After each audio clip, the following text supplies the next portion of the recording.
सिया यूना का बर्थडे है प्यार से वेलकम करती है। यूना मिन्हो से पूछती है, ये कौन है मिन्हो? सिया के पास जाता है और कहता है, ये मेरी गर्लफ्रेंड है, मैं 1 साल से इसी के साथ तो रह रहा हूँ। सिया भी हाँ में जवाब दे देती है। यूना ये सब देखकर बहुत गुस्सा होती है। मिन्हो बोलता है, क्या तुम अभी भी यही रहोगी? यूना आगे बढ़ती है और मुस्कुराकर हाँ बोलती है और कहती है, मैं यही रहूंगी। मिन्हो सिया से पूछता है, तुम्हें कोई प्रॉब्लम तो नहीं है ना? सिया कहती है, नहीं मुझे कोई प्रॉब्लम नहीं है। यूना बोलती है, मुझे मेरा रूम दिखा दो, कहाँ पर है? मिन्हो कहता है, चलो आओ। यूना गुस्से में मिन्हो के पीछे जाती है। मिन्हो कहता है, आज से ये तुम्हारा रूम है, तुम जितने दिन चाहो आराम से यहाँ रह सकती हो। यूना कहती है, मुझे सच जानना है। मिन्हो बोलता है, कैसा सच? यूना बोलती है, जो बाहर हुआ वो सच। मिन्हो कहता है, मैंने बाहर जो कुछ भी कहा है सब सच है। यूना कहती है, मुझे भरोसा नहीं है। मिन्हो कहता है, तुम चाहे भरोसा करो या ना करो, सच यही है। और यही कहकर मिन्हो जाने लग जाता है। यूना आगे बढ़कर मिन्हो को रोकती है और कहती है, तुम तो मुझसे प्यार करते थे ना, तो तुम किसी और के साथ कैसे हो सकते हो? मिन्हो गुस्से में बोलता है, मैंने तुम्हें कभी प्यार किया ही नहीं, तुम ही प्यार समझ बैठी हो, मेरा प्यार बाहर है मिन्हो। यही सब कहकर चला जाता है। यूना वहीं बैठकर बहुत रोने लग जाती है। दूसरे दिन मिन्हो सिया एक पार्टी में जाते हैं जहाँ सब लोग इन दोनों को साथ में देखकर बहुत खुश होते हैं। यूना भी उनके पीछे आ जाती है।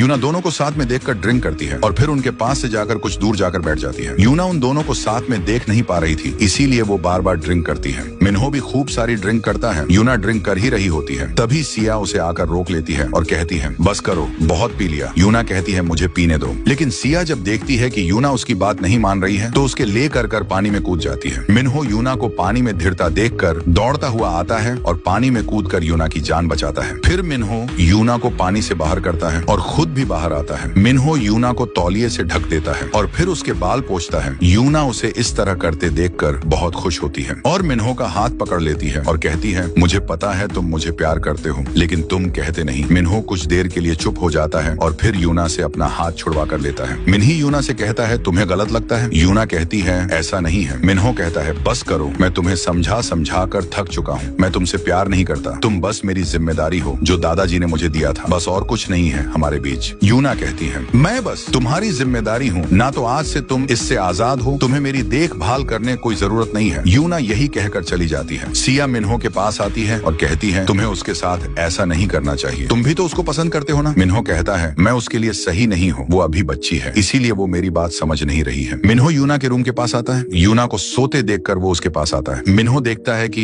मिन्हो को बहुत पसीना हो रहा है। मिन्हो जल्दी से चेक करता तो यूना बहुत तेज फीवर होता है। मिन्हो जल्दी से डॉक्टर को कॉल करता है और उन्हें बुलाता है। डॉक्टर यूना को चेक करता है और कहता है, डरने की कोई बात नहीं है, इनका फीवर कुछ देर में उतर जाएगा। उसके बाद डॉक्टर चला जाता है। मिन्हो यूना के पास बैठ जाता है। यूना बहुत बुरा सामना देखती है और नींद में ही मिन्हो का नाम लेती रहती है। मिन्हो कहता है, डरो मत, मैं हूँ तुम्हारे साथ, और उसका हाथ पकड़ लेता है। यूना अपनी आंखें खोलती है और मिन्हो से अपना हाथ छुड़वा लेती है और कहती है, तुम्हें मेरी देखभाल करने की कोई जरूरत नहीं है, तुम अब आजाद हो। और यही कहकर अपना फेस दूसरी तरफ कर लेती है। दूसरे दिन यूना यूएस जा रही होती है। यूना सिया से कहती है, थैंक यू मेरा ख्याल रखने के लिए। सिया कहती है, मैंने नहीं, मिन्हो ने तुम्हारा ख्याल रखा है। यूना मिन्हो को थैंक यू बोलती है। उसके बाद यूना वहाँ से जाने लग जाती है। फिर यूना रुकती है और दौड़कर मिन्हो को हग कर लेती है। मिन्हो उसे दूर हटाता, लेकिन यूना उसे नहीं छोड़ती और कहती है, मेरा इतने दिन ख्याल रखने के लिए थैंक यू, अब मैं तुम्हें कभी परेशान नहीं करूंगी, तुम आराम से रह सकते हो, मैं जा रही हूँ हमेशा के लिए। यही सब कहकर यूना रोने लग जाती है। उसके बाद यूना जाने लग जाती है। मिन्हो उसे रोकना तो चाहता है लेकिन रोक नहीं पाता। यूना चली जाती है। सिया मिन्हो से कहती है, मैं तुम्हें जानती हूँ, तुम भी उससे प्यार करते हो, रोक लो उसे, कहीं दे ना हो जाए। सिया यही कहकर चली जाती है। मिन्हो उदास होकर घर जाने लग जाता है। तभी मिन्हो टीवी में देखता है कि यूएस जाने वाली एरोप्लेन में आग लग जाती है। मिन्हो यूना का नाम लेता है और दौड़कर अंदर जाने लग जाता है, लेकिन गार्ड उसे अंदर नहीं जाने देते। मिन्हो टीवी में देखता है कि यूएस जाने वाली एरोप्लेन जल जाती है और उसमें जाने वाले लोगों की मौत हो जाती है। मिन्हो ये सब देखकर एकदम से टूट जाता है और यूना के साथ बिताए सारे पलों को याद करता है और ये भी याद करता है कि यूना उसे लास्ट बार कैसे गुड बाय बोला था। मिन्हो ये सब सोचता है और वहीं बैठकर बहुत ज्यादा रोने लग जाता है, मानो जैसे उसकी ही मौत होने वाली हो। तभी पीछे से यूना मिन्हो का नाम लेती है। मिन्हो खड़ा होता है और यूना को सही सलाम देखकर उसे बहुत सुकून मिलता है। वो दौड़ता हुआ यूना के पास जाता है और उसे जोर से हक कर लेता है। यूना उसे दूर भी करती है, लेकिन मिन्हो उसे छोड़ता ही नहीं और उसे कस कर पकड़े हुए रहता है। एयर हॉस्टेस बताती है कि ये नहीं जा पाई थी। मिन्हो कहता है, तुम ठीक तो हो ना, तुम अब कहीं नहीं जाओगी, और उसे लेकर घर चला जाता है। दूसरे दिन जिन यूना से पूछता है, तुम तो यूएस जाने वाली हो ना, कब जाओगी? हाँ, जैसे ही मेरी दूसरी टिकट आ जाएगी मैं चली जाऊंगी। मिन्हो गुस्से में बोलता है, अब तुम कहीं नहीं जाओगी, ये बात बैठा लो। अपने दिमाग में यही कहकर वो कार से उतर जाता है। यूना अपने सौतेले पिता के घर आती है, जहाँ उसका पिता उसे कहता है कि तुम मिन्हो से दूर रहो, मैं सेउजी की शादी उससे करवाऊंगा। यूना जब कुछ नहीं बोलती तो उसके पिता से जोर से थप्पड़ मार देता है। यूना गुस्से में बोलती है, मैं उससे प्यार करती हूँ और मैं उसे कभी नहीं छोड़ूंगी, आपको जो करना है कर लो। और वो यही का कर रूम में चली जाती है। सूजी उसके लिए गर्म पानी लाती है, कहती है इसे अपने फेस पर लगा लो। यूना उसे थैंक यू बोलती है और फिर फोन में देखती है कि मिन्हो सिया के साथ बाहर डेट पर गया है। उसके बाद यूना के प्लान बनाती है और अपने एक फ्रेंड को मैसेज करती है। दूसरे दिन यूना अपने फ्रेंड को खाने पर बुलाती है। इसका ना सुजियान होता है। यूना कहती है तुम समझ में आ गया है ना कि तुम्हें क्या करना है। सुजियान कहता है मुझे तुम्हारा फेक बॉयफ्रेंड बनना है ना, तुम टेंशन मत लो, मैं ऐसा नाटक करूंगा कि मिन्हो अपनी दिल बात तुमसे कह देगा। तभी मिन्हो और सिया वहाँ आ जाते हैं। सिया कहती है यूना यहाँ क्या कर रही है। मिन्हो यूना को किसी लड़के के साथ देखकर गुस्सा होता है और फिर कहता है तुम यहाँ क्या कर रही हो, और उसके पास जाता है। यूना मुस्कुराती है और सोचती है आओ मैं तुम्हारा ही वेट कर रही थी, मैं यहाँ अपने बॉयफ्रेंड सुजियान के साथ आई हूँ। सुजियान बोलता है बहुत अच्छे से बहन का ध्यान रखा है अभी तक, उसके लिए थैंक यू। मिन्हो बोलता है यूना मेरी बहन नहीं है समझे। सुजियान कहता है बहन नहीं है तो क्या है। मिन्हो कुछ नहीं बोलता। तब यूना सिया को हेलो बोलती है, सिया भी यूना को हेलो बोलती है और दोनों हाथ मिलाते हैं। यूना कहती है जब सब मिल ही गए हैं तो साथ में खाना खा लेते हैं, है ना सुजियान। सुजियान कहता है जैसा तुम कहो मैं रेडी हूँ। मिन्हो कहता है मैं भी रेडी हूँ। मिन्हो गुस्से में बैठ जाता है और यूना को गुस्से से देखता है। खाना आ जाता है, तब यूना खाना लेती है और सुजियान को देती है और कहती है खाओ तुम्हें अच्छा लगेगा। सुजियान मुस्कुराकर खाना खाता है। मिन्हो ये सब देखकर बहुत ज्यादा गुस्सा होता है। मिन्हो गुस्से में खाना लेता है और सिया को देता है और कहता है ये लो तुम भी खाओ, और फिर यूना की तरफ देखता है। इसी के साथ एपिसोड 4 खत्म होता है। नेक्स्ट एपिसोड के लिए कमेंट करें और वीडियो को लाइक करके चैनल को सब्सक्राइब कर लें।